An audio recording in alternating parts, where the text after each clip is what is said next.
Welcome to the Rabbitohs Top 4 podcast, proudly presented by What If, official travel and pathways partner of the South Sydney Rabbitohs. Here are your hosts, Mark Ellison, Shannon Donato, and Jeremy Monahan.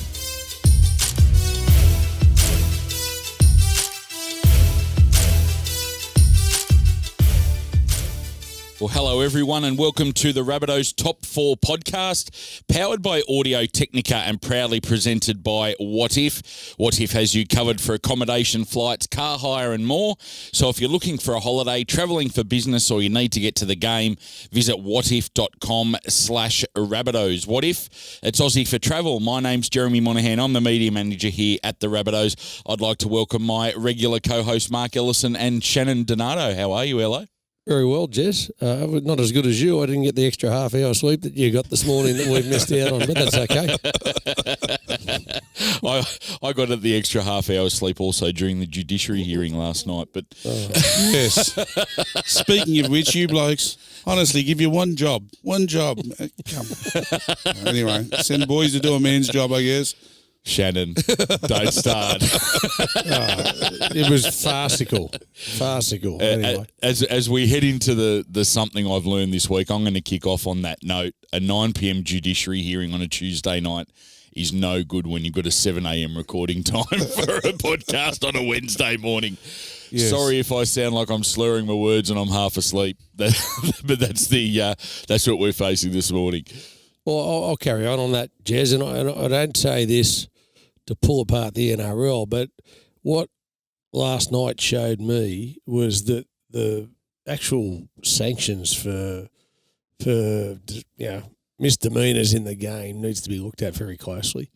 I mean, we had an incident last night. I know Latrell's had a few incidents in the past that gave him loading, but for him to miss 4 weeks now for an incident in a game where the other player, David Nofoaluma, nothing against him.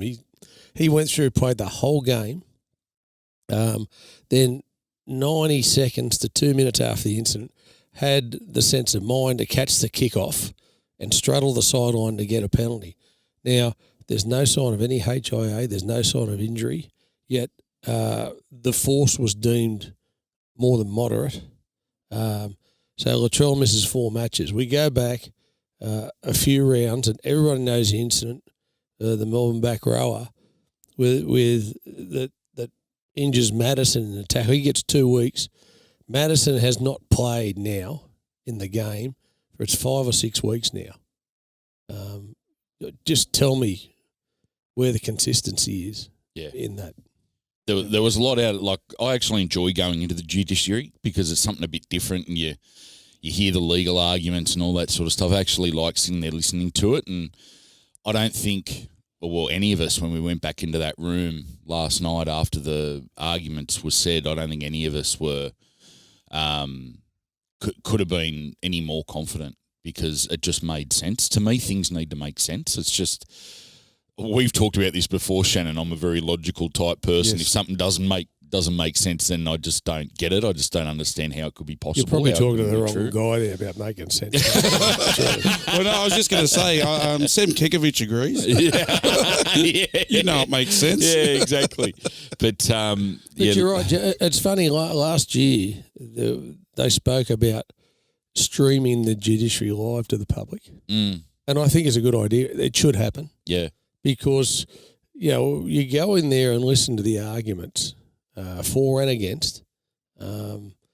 We don't go in there unless we think we're going to win. It's a waste of time. I mean, have a look at last night. We know if we don't win this, Latrell's going to get 4 weeks. Yeah. Right? Yeah. And you listen to the arguments in there, and we come out, and unfortunately, you've got Nick Gabar go, I've done my best. I hope you're going in hope. Yeah. What I would like, so you spoke really well to the media afterwards and spoke on behalf of Latrell and the club. What I reckon would probably be helpful too, probably from the judiciary and match review panel's point of view, is an explanation on why they thought it was a grade 2, because I couldn't have been any more confident that Nick Gabar had explained why it was a grade 1. So I reckon it'd probably be helpful to have, and probably not the chairman, because as we know, the chairman isn't involved in the decision, and Jeff Bellew's a fantastic man, and the perfect person. He is to run the show, but it's probably there's a rotating panel of 3 former players that are on the judiciary panel, and I think it'd be helpful if at some stage they explain why they deemed it to be a grade 2 or a grade 3 or a grade 1 in whatever decision they make, because you walk in there, for those that don't know, because they wouldn't have been in there, because as you said, it's not live streamed. You come back into the room after they've deliberated and made their verdict, and all they say is guilty, or last night it was we deemed it a grade 2, and everyone walks out of the room, and you're like, how?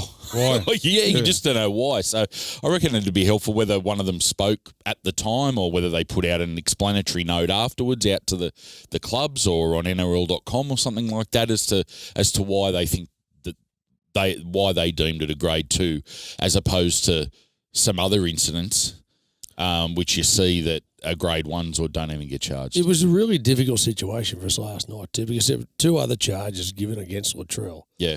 And the impact of those charges had an impact on that one. This one as well. That's right. And Latrell's incident when Garner scored the try, when he slid in with his knees. I mean, you've got his shoelaces. Yeah, but you've only got to look at it.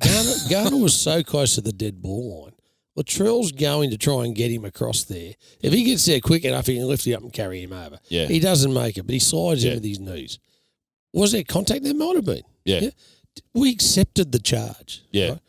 Then, there's other incidents, as Amis reported, that have gone unchecked. There's the Cronulla player scores a try in a match and gets kneed in the head, physically gets up holding the back of his head, right, because he's injured in the from the knee. Yeah. No charge. Yeah. Yeah, no charge. Look, some things that don't make sense. As we're saying, we don't want any favouritism. No. We just want an even playing field. That's it. all we're asking. Just want it to be right. Yeah. To your point, Jez, I think a clarification on the reasons for the grading would abate any misconceptions around inconsistencies. And say, that's right. Well, the reason we grade this one a grade 1 is because of this, and this one's a grade 2 is because of this. And then people say, oh, okay. But without that, the people just struggle to understand that's right. what is perceived as inconsistent rulings. Yeah. Anyway, it might be something that they look at in the future. So is that what you learnt this week, Ella? Yeah, but let's be fair. I'll just go back to it. Yeah. It's a really difficult area of the game. Oh, it's a really difficult area of the game. And there's no right or wrong, but I think more feedback needs to be taken from the vast group in the game that can provide it and try and get that consistency and get that level of just fairness across the game. Yeah, sounds good. That's what I've learned, Jez, Yeah. Shannon? Learn a lot, Ella, this week. I learned not to bother texting you every morning when you ask if you want a coffee. I'm pissed off this morning at his mate, and then you say, oh, did you text me, did you? I said, yeah, I did. Jeez, he's waking up on the wrong side of the bed this morning. We found out last week Shannon sends his text via email somehow. I don't know how he did that last week. I'll teach you one day. That was amazing. Once I work it out myself, I'll teach you. Very good. What I learned this week is that, I've heard lots of people saying, and in the media, that it's a competition of haves and have-nots, and, the top half of the competition are, streets ahead and daylight ahead of, the teams at the bottom half of the competition. But we saw, we played quite solidly against the Tigers on Saturday night. We weren't terrible, and they're a side that people have been putting in the sort of second half of the competition. And I think, what I learned is if you don't turn up 100% playing your best football, you get beat in this competition.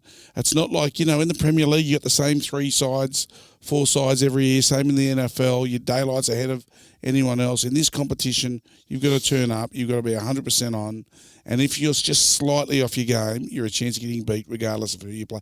And that's a great thing for our game, that's a great thing, and it certainly made for an exciting finish on Saturday night. Yeah, it did. What an amazing finish it was. I guess it's been lost a little bit in the judiciary stuff, but that was just an unbelievable finish. Outrageous. Absolutely wasn't outrageous. Wasn't it? In all my years of following football, I hadn't seen anything like it. And I was sort of watching our members and their members, and nobody knew whether to cheer or not. They're waiting for the replays, and it was just could have heard a pin drop, and then they've all gone up right at the end. It was a fantastic spectacle, particularly to come out on the right side of the ledger. I've never experienced two widely different emotions within such a small amount of time. I think Tommy scored, and like all of Tommy's tries, we think he scored, but we're not sure if he has. But to his credit, he told the boys, "I've got it," but then the boys turned around and watched, like all of us, watched Luke Brook running down the field. Yeah, and when the referee awarded the try, which he handled the situation very well. He did a great job. He did a great job. And I've since looked at a bit of the video footage. He couldn't see the ground because the goalpost obscured him. So, and then it comes up, try on the big screen. The crowd went wild, and 2 points. Oh, fantastic! It was very good. It was very good. Right, well, let's hook into our first top 4 topic for the morning. It's the top 4 unsung heroes that you've played with. We'll kick off with you, Ello. Thanks, Jez. I think I'd have to say Michael Andrews is probably the most unsung hero that I played in my career. Mick, he just used to. It was like an ever-ready battery. When he got out on the field, he just turned up everywhere. He didn't get a lot of praise for what he did, apart from the players. But he wasn't the guy winning the awards of every year or getting the points each week. But he just turned up. He topped the tackle count. He'd be there, and if there was a half break made from the opposition, he'd stop them. But and it was funny if you had have come and watched us train during the off season. Mick was the worst runner, like longer distance runner of anyone in the place, But he'd get out on the field, and he'd just carve it up.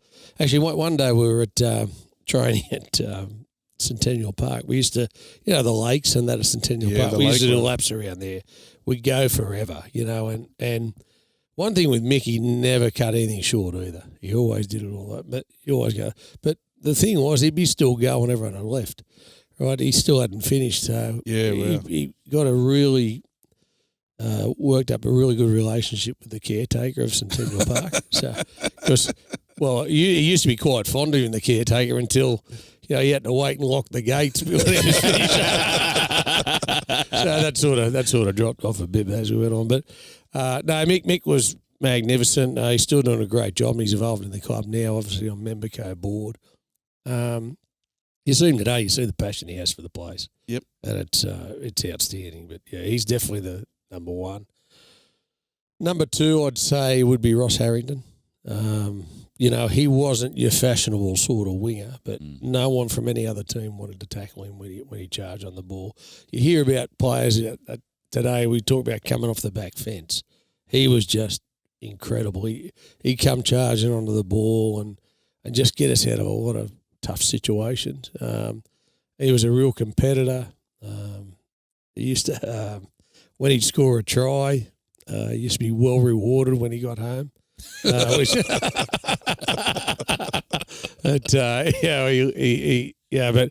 again, would go unnoticed in a team at the time. Like he was there, in all our good teams of the 80s and particularly the 89 team. He was there, as was Mick. No, I didn't actually play with this guy, but I'd have to say Luke Stewart. To go through a segment like this and not mention Luke Stewart in this category in our club, I think would be remiss. Yeah. He played in a time when this club really struggled, as we all know, and he'd turn up every week and just get his job done, try and inspire the boys. And again, like all these unsung heroes, the people that are out on the field playing with them understand the job they do. Yeah. Whereas sometimes the people watching the game and from other clubs, etc., don't understand it. Yeah. But I remember I was coaching second grade here, and Luke Stewart got dropped. And I just couldn't believe it, and he came back and he was just, to second grade training and training with the boys, didn't miss a beat. was the best player in the field for second grade, and the first grade lost. Yep. They worked out it wasn't the reason they lost. Luke Stewart certainly wasn't the reason they lost. He was reinstated next week, and I'd say that was probably the only second grade game he played at South Sydney. He's just cleaning up all the time. Another unsung hero, a bloke called David Cruikshank. Right, he used to play fullback for us, and again, just a player that put his body on the line every week. He's a real character around the team. He used to get up a bit of mischief here and there, but everyone just loved having him there, and they knew he wasn't the guy getting the headlines every week, but he put his body on the line. If Big Noel Cleal made a break or something like that, he'd throw himself in front of him as a last line of defensive fullback. He was always on the ball. If there's a grubber kick coming through, the test of anyone in the game is if they're going to dive on it when there's people chasing, they can get a knee or a boot in their head. He'd do that, but he'd just do it as a part of what his job was. And there you go. Very good. Very good. Very good nominations. I know three of those guys really well. Mick Andrews, Ross Harrington and Luke Stewart played with Baz as well. And you're right, Ella. They're just three of the hardest working players, but also three of the nicest guys you'll ever meet too. Mick Andrews, as well as sitting on the board and being an unsung hero there, also sits on the old boys committee, does so much for the club, around the club and particularly the members. Roscoe is just exceptional company, fantastic fella. Anytime the club has anything and calls on him, he comes down from Lithgow at the drop of a hat. And Baz, Luke Stewart, he's just absolute champion guy, and always when the club's called on him, to this day, he's always put his hand up as well. So some fantastic fellas there as well. I remember recently there was a rumour about Roscoe that he'd won lotto. Yes. I think he did. I just think he did it from everyone, mate. But I remember thinking at the time, is there anyone better that I could think of to win lotto? Yes. I'll tell you what, I'd love to own a pub in Lithgow if Roscoe did win lotto. I'll tell you. There's only one person I could think better of, and that was me. Yeah. Maybe two, Raylene. Yeah. We couldn't tell her, Jez. That's like the bloke, he comes home one day to his missus and he says to her, don't get too excited, love, but I got some news for you. She said, what? We've won lotto. He goes, you're kidding? She won lotto? Yeah, she won lotto. She goes, that's it. I'm taking my half and I'm out of here putting up with your crap for 28 years. He said, good, we won Division 3. Here's your $4.40. Piss off. Oh, very good. Very good. I also love Luke Stewart's nickname, Baz, short for Barry Blowwave. Yes. And it was ironic because his poor fellow, he started to be a bit follically challenged towards the end of his career. I'm happy to give him a transplant from my shoulders if he likes. So there's plenty there. Very good. Yeah, I've got to say, plenty to get out of your back, that's for sure. Very good. Gives my wife something to hang on to, Ella. Oh, dear. Can we cut that one out? Well, that's a grade 2. Grade 2, terrible joke. That's almost a sin bin, Jez, I reckon. I'll give you a tip. If it's a grade 2, I'm not letting Ella defend me. I'm going in by Oh, very. Shannon, your 4 unsung heroes. Okay. One of them, again, he's a guy from just near Lithgow, actually, from Wallera Weng. He grew up out there. He's Michael Francis, Mick Francis. He was an Australian schoolboy. He was great player. Played for the Rabbitohs between 1993 and 1998. And then after that went over to England and played for the London Broncos for a few years over there as well. But Mick was one of those guys, he could just absolutely hit like an axe. Like, we talk about, maybe Peter Johnson or I'm trying to think of the big fella that played in the 70s and the 80s. Charlie Frith. Charlie Frith. Yeah, Charlie Frith is up in Queensland now. He rattled a few cages. He could hit. I'm telling you, Mick Francis could hit as well as anybody I played with. But he also had that sort of Martin Lang wind-up where he'd wind up and just charge at him. So he could hit and run. And he was always, as a hooker, I always felt safer playing with a guy like Mick Francis. And he was very, very underrated. His body fell apart. His body was his heart was writing checks that his body couldn't cash. You know, he was just all hard on the field, and his body just started to fall apart. But he's been fabulously successful post football as well. He owns a massive recycling business up there in Newcastle that's doing gangbusters, and also a successful boxing promoter with Tasman Fighters as well. So yeah, Mick Francis definitely one of the toughest and most underrated players I played with. Another guy that came out of the same school as Mick originally, out of a St Greg's boy that came here to South, and he played from 1995 and 1997 and was an Australian schoolboy like Mick, actually 2 years running, because he went to Greg's for year 11 and Pagewood Marist, or Champagnat as it is now, in year 12, and I played with him and came through the grades, and that's Peter Driscoll. Pete would just do... The blonde-haired, snowy-headed guy. Yeah. He would just do, 30 hit-ups a game, 40, 50 tackles a game. And he'd still your homework at school. That's why you like it. Pete did a lot of my work on the field. I'll give you the tip. He was no good for homework. Homework was not his strength. That's probably where I could carry my own, actually. The only place. You carry it home. No, he was a great player, Pete. Very, very underrated. So, I remember in 1995, he it's not something that would be condoned now. Talking about the judiciary, he picked up Steve Georgalis and just slammed him on his head. He got about 4 weeks or something for that, but he was just strong and aggressive and just going hard at the end of the game as he was in the beginning. The third I've mentioned before, and I actually just mentioned earlier, was the great Marty Lang. Marty Lang, again, 30 hit-ups, would just be going hard. His effort in the 2003 grand final against the Roosters, I think he took on their forward pack single-handedly just about and decimated them. And one of the ones when people sort of forget about, but when you mention it, they go, that's right, is he chased down Rod Wishart in a State of Origin game. Do you remember that? He was playing for Queensland. Wishart was away for all money. Martin was a front rower, probably just done 20 tackles. And he chased him down because he actually had a bit of speed once he wound up, Marty, and that just typified his effort in all games. He just went and went and went, and he was all heart. So Marty Lang, played in some really good sides, and he had superstars like E.T. and Girdler and Gower, but he was very underrated, Marty, but he added a lot to every team he played for. And my fourth is to come back to a Rabbitoh. He's a guy from the Central Coast. He was like a young Arthur Beetson. His name's Adam McEwen. Huey was a good mate of mine. He was Indigenous, he's Aboriginal like Artie was. He had a similar frame, sort of big barrel-chested, carried a little bit away. He's probably fitter now than when he was playing, but he was just such a talented footballer, Adam McEwen. I don't know whether you remember him. He had just ball skills. But again, at that time at South, we didn't have much experience, and he was a young guy come up to first grade. He was thrown into first grade really young, and I think that took its toll on his body, and that's why most of these guys didn't have any longevity besides Martin. Peter Driscoll, Mick Francis, Adam McEwen came into first grade very young, front rowers, tough positions, and their body just didn't handle it. But Huey, when he was there, he was outstanding. I remember he was leading the Norwich Rising Star one year, and I remember him taking on the Knights and having a whale of a game against people like Paul Harrigan.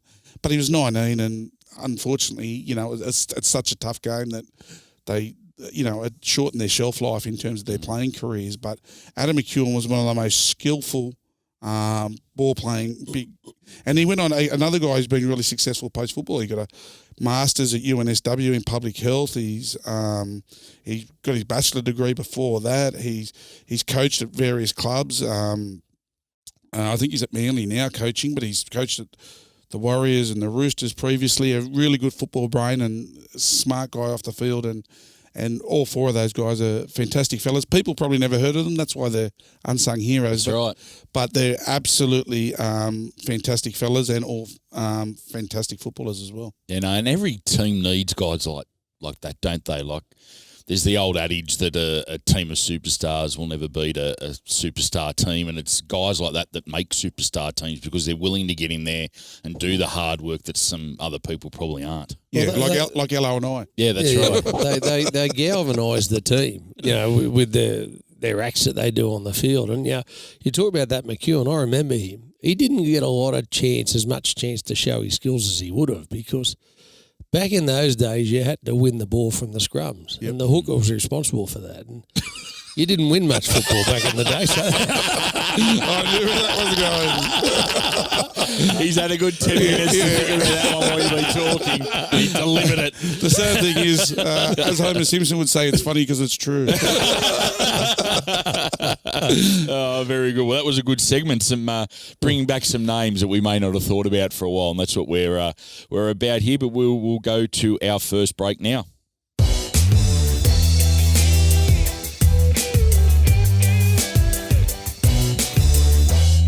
Now, the official Rabbitohs merchandise store, it's located down at Heffron Park Tennis Centre on Bunnerong Road in Maroubra. And if you can't make it down there, make sure you check it all out online at shop.rabbitohs.com.au. And all the talk this week, Shannon, has been about our Anzac round jerseys, which were released recently.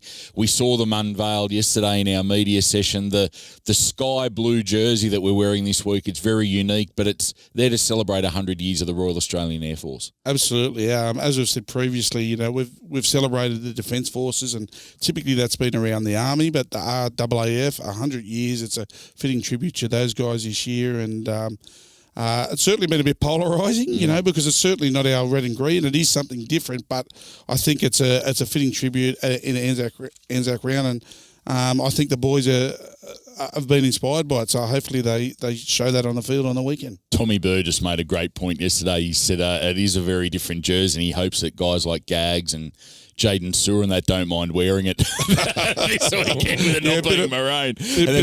And then he said Wayne did give it the tick of approval, so the king of the Queenslanders has said it's okay. Yeah, it does look like a bit of a New South Wales origin jersey.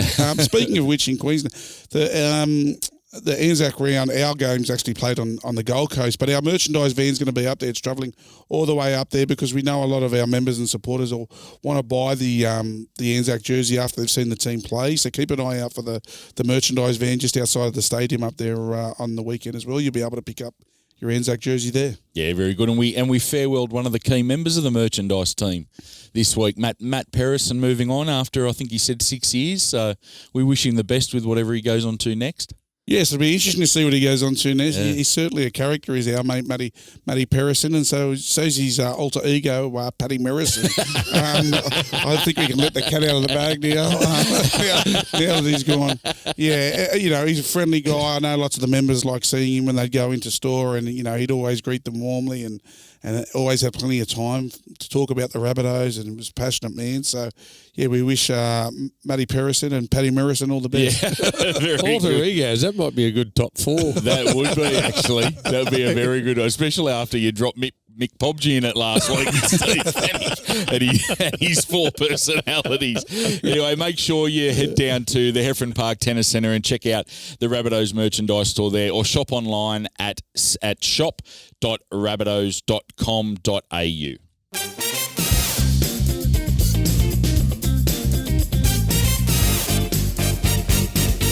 Now, speaking of the Anzac round jerseys and unique jerseys, our next topic is the top 4 best or most iconic jerseys that you have seen. And we'll start with you this time, Shannon. Okay, but while we're still on the merch team, I want to say how good Elio looks in that Rabbitohs hoodie, the new green hoodies that we've got in store. They look fantastic. I think they'll sell really well. I'm not sure if Ello's got he's from boat camping and fishing from the tent section or not, but he looks fantastic. I hope they charge you double for that one. There's that much fabric in it. Actually, I found it on the back of your chair in your office. That's why I put it on. Well, so it almost sounded like you're a bit apologetic after bagging him. Yeah. You sort of pulled yourself I knew up. something was coming there. Oh, God. Okay, iconic jerseys. The kangaroo jersey is always iconic, so I'm not going to mention that. But I just want to give that an honourable mention. Vossi did a really good job of covering it, but John Cusack wore it. The actor in not related to Pete Cusack at all, but John Cusack, famous US actor, wore it in the sure thing. And it was really random because it was way back then when, rugby league wasn't international, and he just turned up in this movie in this Kangaroos jersey. And I remember as a kid seeing it, I remember thinking, oh, that's great, he's a rugby league follower. But I was thinking, how good's that? But yeah, he wasn't a rugby league follower, just a random costume guy put it on him one day. But it was great to see the Kangaroo jersey get a mention in that movie. But my 4 jerseys, the first one I want to start with is Sats's 1970 grand final jersey. It's, it's obviously, the year we beat Manly. It was our 19th title. We're also minor premiers that year. And it's obviously the year Sattler got belted by John Bucknell and had the broken jaw. But it was such an iconic jersey because half the rabbit got ripped off and, in all of those photos. And the jersey, I just think, typified how tough, ruthless and bloody that game was. It sort of, the half-ripped rabbit was like Sats had his face half ripped off with a broken jaw, and it was just such an iconic jersey in my memory growing up. So the 1970 Sattler Grand Final jersey is my number 1. My number 2 is the 2019 Anzac jersey. Speaking of Anzac jersey, I just thought it was one of our best ever. Had the sort of the red poppy hoops and on the sort of green, what looked like a hill on the jersey, and still looked like a South jersey, but just had a real Anzac theme about it. And it also had the names of every Rabbitoh, the 340 Rabbitohs that had served in World War I and World War II. 177 first graders have served in the armies in the Great Wars, and 17 New South Wales reps from the Rabbitohs and 11 internationals who played for the Rabbitohs but also served in either World War I or World War II. So it's a very proud history we've got with Anzac. In fact, over 10% of Rabbitohs players have played for the Rabbitohs have served in the army. So that's an amazing stat. So that jersey has significance not only because of the Anzac but because of the Rabbitohs association to the Anzac spirit as well. So that's my second jersey. If I can jump in there too, Shannon, that was obviously one of mine, so I thought I might jump in on the back of that. Truly magnificent jersey. I mean, and as you say, I mean, the players put this on, and is there anything more inspiring than the last post and the minute silence and the national anthem on Anzac Day? And just the memory, the great memories we have. I mean, the memories for the family, the people we lost in war. It must be very tough for them. But the tribute that we can give to our fallen soldiers and the soldiers still alive. Yes. Obviously, not many of them, not as many as we'd love to have. But to go out there and celebrate that on our jersey like we did that year was really, really good. And the poppy one. Just having the poppies there with the green fantastic. It was fantastic, and the players appreciated it too. I know that. Yeah, it was a very special jersey. My third jersey actually has just as much significance, I think, to our community, and that's I can't let too much out of the bag, but our 2021 Indigenous jersey. It was developed. It tells a story, like all Aboriginal artwork. That they tell a story. It's a way. Indigenous Australians, Aboriginal people pass down their stories and traditions is often through artwork, and our jersey this year, as have the last few, told a story that's special to our Aboriginal community. And this one was put together with Uncle Joe and kids from the Rabbitohs traditional territory from sort of Redfern through to Laparoos, which is the Gadigal and the Bidjigal tribe. So we brought the kids together to work with Uncle Joe because Uncle Joe saw it not only as developing the jersey, but teaching these kids about their story. So there's part of the Bidjigal story for the Lapa kids that were involved, and part of the Gadigal story and the totems from their two mobs. And I'm not going to let too much the cat out of the bag, but it's really meaningful, not only the jersey, but how it was developed and teaching the kids about their culture and about their mobs, for the last 40,000 years in developing the jersey. So it wasn't just Joe developing it, the artwork, but it was taking the kids along the journey and teaching them along the way. So it's a very special jersey. This 2021 jersey, Indigenous round jersey, is going to be very, very special. And And then my final one's a bit more commercial, but I just loved it. It was so much fun. It was our first ever Superman jersey in 2013. The House of L, the Man of Steel jersey, the big S on the front. Russell had been in the movie, and it was just really fitting. And we didn't most times when we're going to launch a jersey, we tell a big story about it first and launch it. But the players just ran out in it, and everybody. It was the first time we'd done a really big theme jersey, and I still remember all the members and the fans running up the aisles to the merchandise stores to get it because they're like, holy hell, what is this thing? It was amazing, and it just sold like wildfire, and it was really, really popular. And we did a few after. We did them from about 5 of them actually from 2013 to 2017, but the first ever one was a cracker, sold like gangbusters, and it was just a novelty that our members and fans really loved. So they're my 4. Sats's 1970 jersey, the 2019 Anzac, this year 2021's Indigenous jersey, and the first ever Superman jersey in 2013. Very good. Some very good nominations there. Ello. Yeah, I mean, Shannon's had a couple of mine there, so my list is thanks, but I can't read your writing, unfortunately. Never can I. I think a real significant one for me was the Minty jersey. Yeah. When I came into playing SG ball and then Jersey Flag, President's Cup, and then debuting in first grade, that was the jersey that we wore, and that was, as I say, your debut jersey. You always remember that, but. It was significant that we speak about it now. Everyone knows what the Minty jersey was. Obviously, Don Lane with his association, the club back in the late 70s, early 80s was significant, and he had a big to do in putting that jersey out there. I think we changed the song for a little while.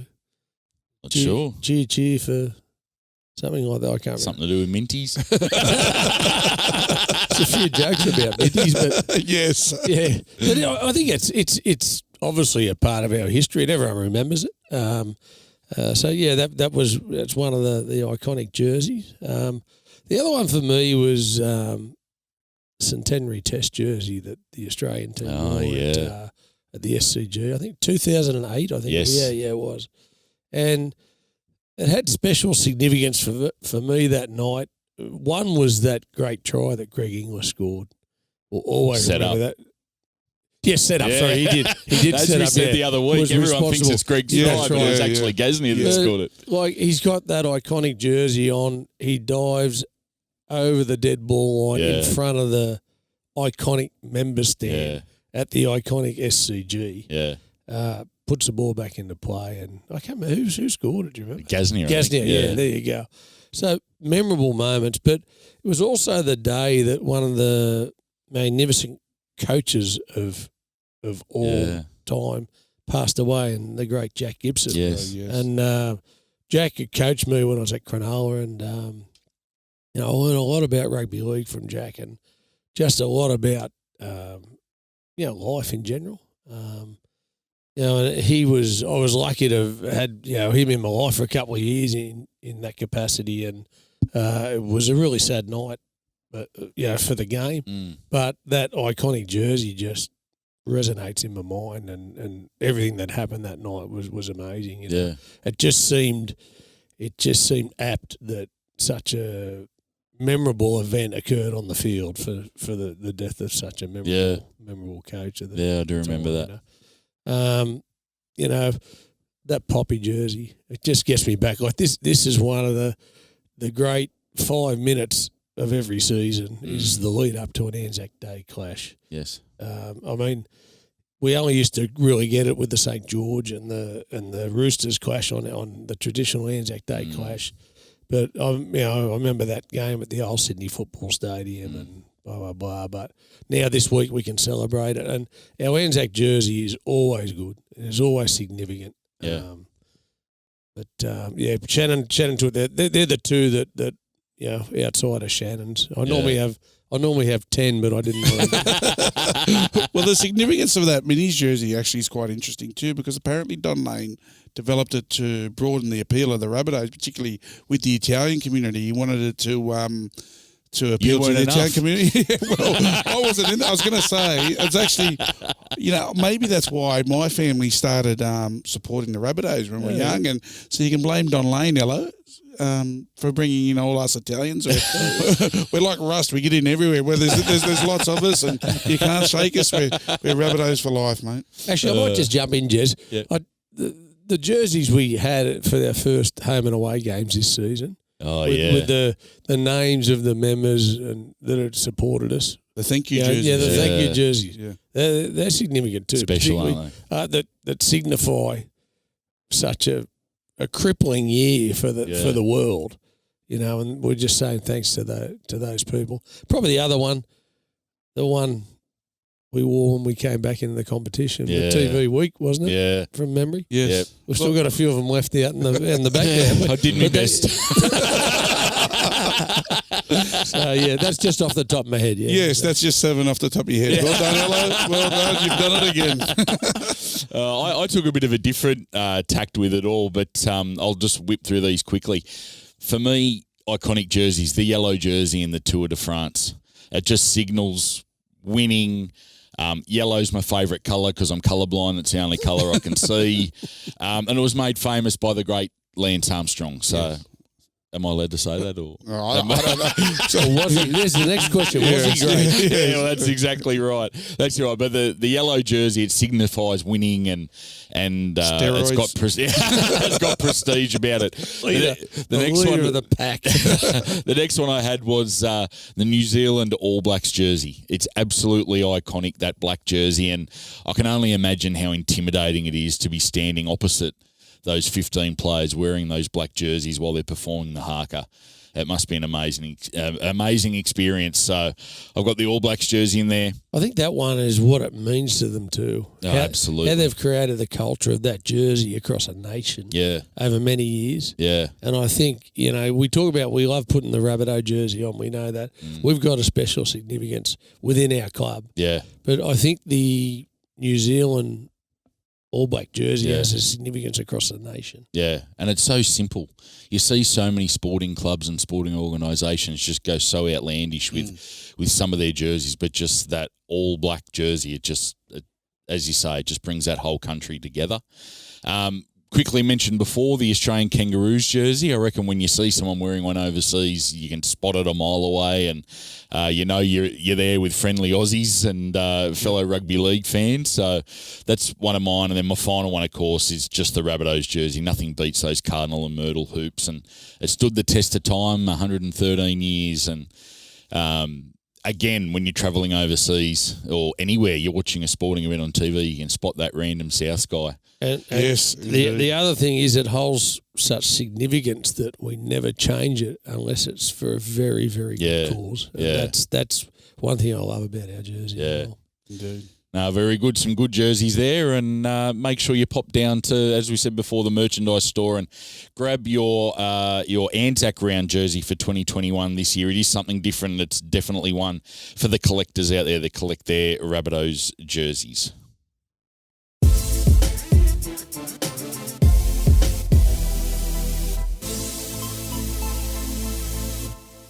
Now, Rabbitohs Plus is a new initiative from the Rabbitohs which provides everyday services for our members and supporters, from travel deals to home and contents insurance, credit cards, car insurance and home loans. Rabbitohs Plus has got you covered. So if you're in need of any of those sorts of services, make sure you jump online and visit plus.rabbitohs.com.au, and there's plenty of our members taking up the offers. Certainly are, and my wife's actually one of them. She's getting the credit card. I'm a little bit nervous, but The one? Yeah.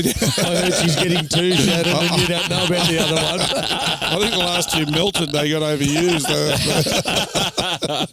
But they are. It's, one of the things I've said before, that we're adamant when developing these products for our members, that they were at the most competitive rates and the best services, and I'm confident they are that. All of the services there, the travel, the credit cards, the loans, whatever it might be, the insurances. And, I know that lots of the staff here are taking advantage of them because they're such good products. I know Blake's wife, Claire, she's also got the Rabbitohs credit card. So hopefully her and Gab don't don't catch up. Otherwise, it could be mayhem down at East Gardens. I'll make sure Raylene doesn't get one, mate.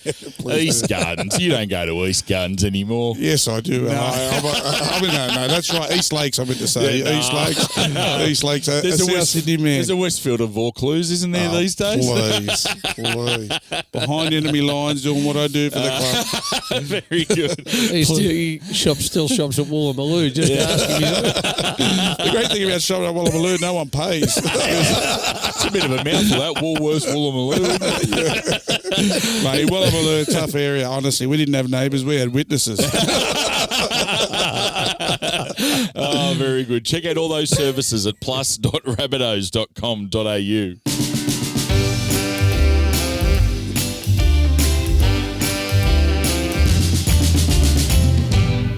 Now, last week in all the fun that we were having with Stephen Fennick, I completely forgot to ask the next trivia question. Completely forgot about it.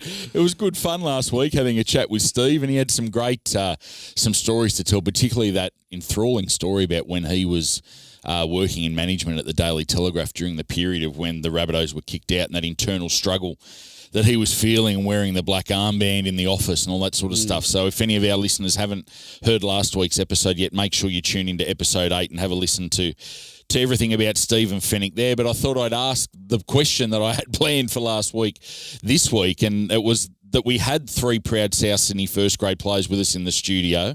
What are the first grade player numbers of those 3 gentlemen? Now, of course, the first one was Mark Ellison, and his first grade player number is between 700 and 725. Then Steve was the next one. He made his debut after Ello, and his number's between 750 and 775. And, of course, the great Shannon Donato, his first grade player number is between 850 and 875. So we'll reveal those next week, and I'd hope you two would at least get one of those 3 right. Well, I know one of them sort of finishes between 862 and 864. I know one of them's between that. So there's inclusive or directly in between those 2 numbers? Yes, directly in between. So that's one I can give you. Yeah, I can proudly good. give you. Yeah, very good. So, yes, we will go through those answers next week.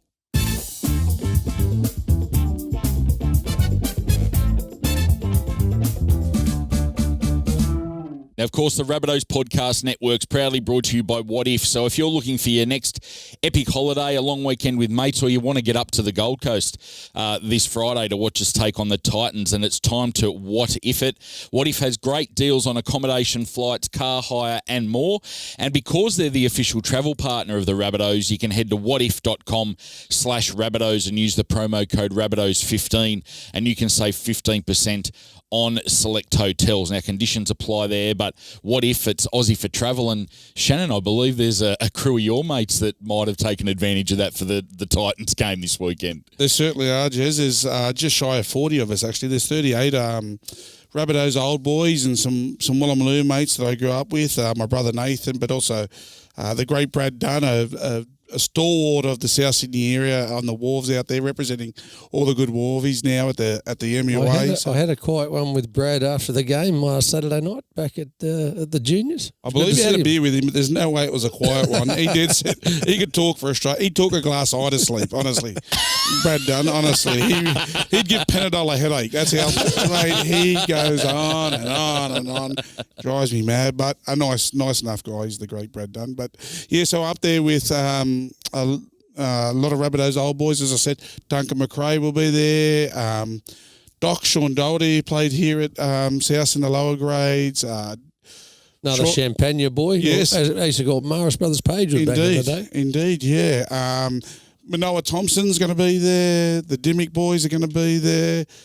So it's going to be a great day with lots of old Rabbitohs. Can you get Jimmy on the drink during the game so he makes a few poor decisions up in the box? Yeah. So they might mess up their interchange. That's what he said. I'm going to catch up with you after the game. I said, mate, we're meeting at lunchtime. You're mad if you catch up with us after the game. But no, it will be really good catching up with all the Rabbitohs and Woolloomooloo old boys. But yes, to go back to your point, Jeremy, we did use What If to book our travel. We got our 15% discount. And we're all really looking forward to it. Very, very good, yes. So visit whatif.com/Rabbitohs. What If it is Aussie for travel?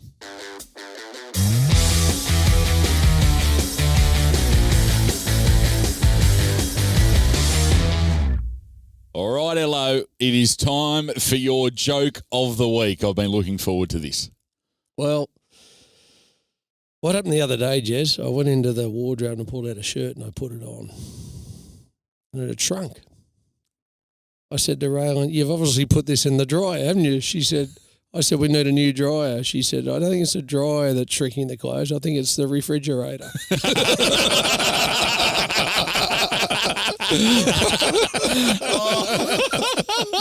That's very good. I didn't laugh when she said it, but I thought it was funny when I got it. Oh, very good. Short and sharp. I like it.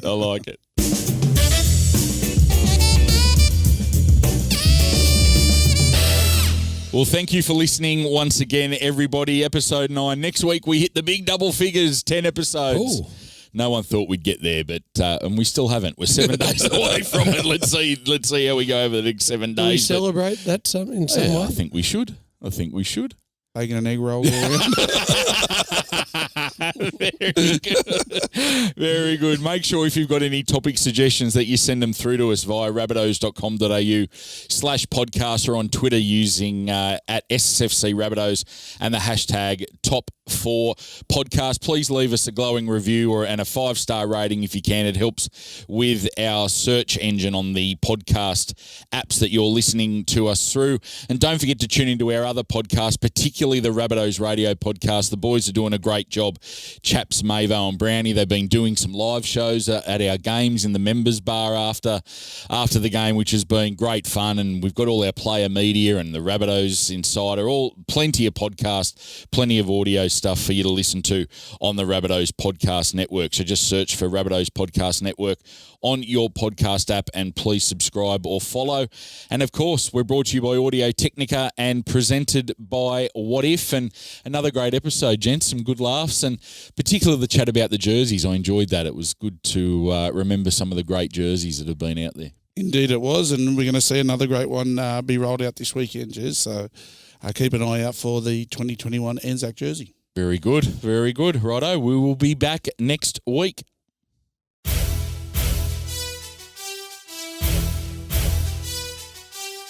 Thanks for listening to the Rabbitohs Top 4 Podcast, powered by Audio Technica and proudly presented by What If, official travel and pathways partner of the South Sydney Rabbitohs. Support the club and visit whatif.com/Rabbitohs to book your next trip. Don't forget to use the code Rabbitohs15 to get 15% off select hotels. Conditions apply. What If? It's Aussie for travel. Please leave us a 5-star rating and subscribe wherever you get your podcasts. Up the Rabbitohs.